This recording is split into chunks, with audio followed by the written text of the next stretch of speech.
সাহাবারা ভালো পরামর্শ দিলে সেটা অ্যাকসেপ্ট করতেন। আমাদের মধ্যে অনেকের একটা ইগোইস্টিক ঝামেলা আছে, বাড়ির কাজের মেয়ে বলছে, কাজের ছেলে বলছে, এই আমার স্টাফ বলছে, এটা আমি কেন শুনবো, এরকম একটা মেন্টালিটি অনেকের আছে না নাই?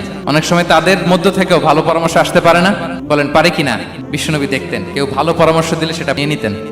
বদরের যুদ্ধে মুসলিম সৈন্যরা কোথায় ক্যাম্প করবে, বিশ্বনবী হঠাৎ একটা জায়গায় ক্যাম্প স্থাপনের নির্দেশনা দিলেন। হাব্বাব ইবনুল মুনজির রাদিয়াল্লাহু তাআলা আনহু তিনি বললেন, ইয়া রাসূলুল্লাহ, অনুমতি দিলে একটা কথা বলুন। কি কথা? এই যে আপনি ক্যাম্প স্থাপন করলেন এখানে, এটা কি আল্লাহর আদেশে না আপনার ইচ্ছায়? নবী বললেন, আমার ইচ্ছায়, এটা আল্লাহর আদেশ নয়। তাহলে ঠিক হয় নাই, লোকেশন সিলেকশন ঠিক হয় নাই। তাহলে কোথায়? হাব্বাব বললেন, ইয়া রাসূলুল্লাহ, ওই যে কূপ দেখা যায় ওখানে, দ্যাটস আওয়ার লোকেশন, ওখানে করলে ভালো হবে। কেন? চলে থাকবে, কুরাইশরা পানির অভাবে যুদ্ধ ছাড়াই মরবে, আমরা পানি খেয়ে যুদ্ধ করবো। সুবহানাল্লাহ বলেন। বিশ্বনবী সাথে সাথে হাব্বাবের কথা মেনে নিলেন, বলে যে না, আমি যে ডিসিশন দিয়েছি সৈন্যদের মধ্যে আবার ছড়িয়ে দাও, we should change our location.